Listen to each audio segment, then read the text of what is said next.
Hey everybody, we're talking about the 7 layers of emotion, the upcoming class. And the idea being that we're addressing the emotion that's generated by each of the body systems.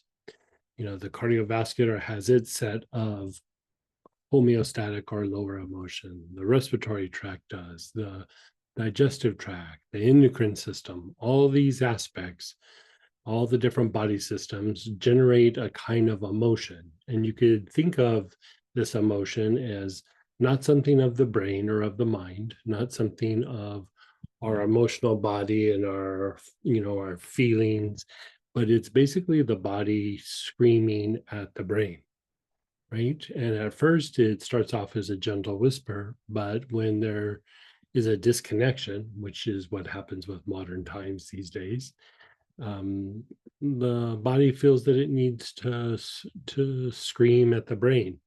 So we wonder, like, why am I feeling this way? Why am I feeling abandoned? Why am I feeling angry? Why do I have these feelings or these repetitive thoughts in my mind that I can't make it go away, or I don't understand why they're even there? And a lot of this is manifestation in the mind and the emotions from the body. The body generates emotions to help you thrive in the environment or to get the attention of the brain. Like if you're angry, you're going to fight harder and fight flight. And if you're scared, you're going to run faster. If you're overwhelmed, you're going to freeze better. And if you feel abandoned, you're going to adjust your behavior so that you fit into any given situation. So basically, what we're talking about is a deep level of dysregulation or stress, specifically in the body, right? A lot of times we think of stress as it's emotional or it's mental, or like you'll think of a situation and go, well, I don't really feel stressed out about it.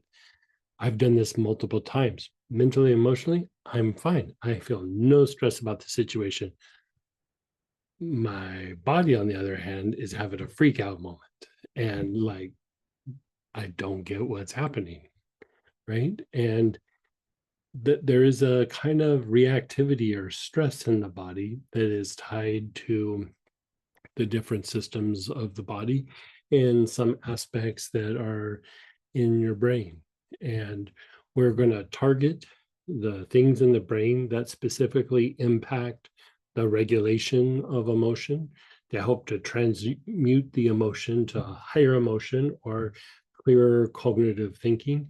But more importantly, we're going to reduce the inflammatory burden in the body, increase the ability to heal the body, reduce the stress plague effects on your muscles and joints and digestive tract, and improve the quality of sleep. I mean, I think that's a really big one. A lot of times these things that we're talking about as emotion from the different systems really impact our sleep and our ability to recover. And we don't really take into account how much this impacts our interactions with other people, our ability to get things done, our ability to have good relationships, our ability to just thrive in the world. And so we're going to be going through this in a kind of a very straightforward way that is going to go through every system of the body, including the skin. We're even going to deal with emotional vagal tone and dysregulation when it comes to the skin. And, you know, who would think that that would be an issue? But it is. All of these things affect our mood and how we feel and how we respond and the way we think. And so hopefully you can join us.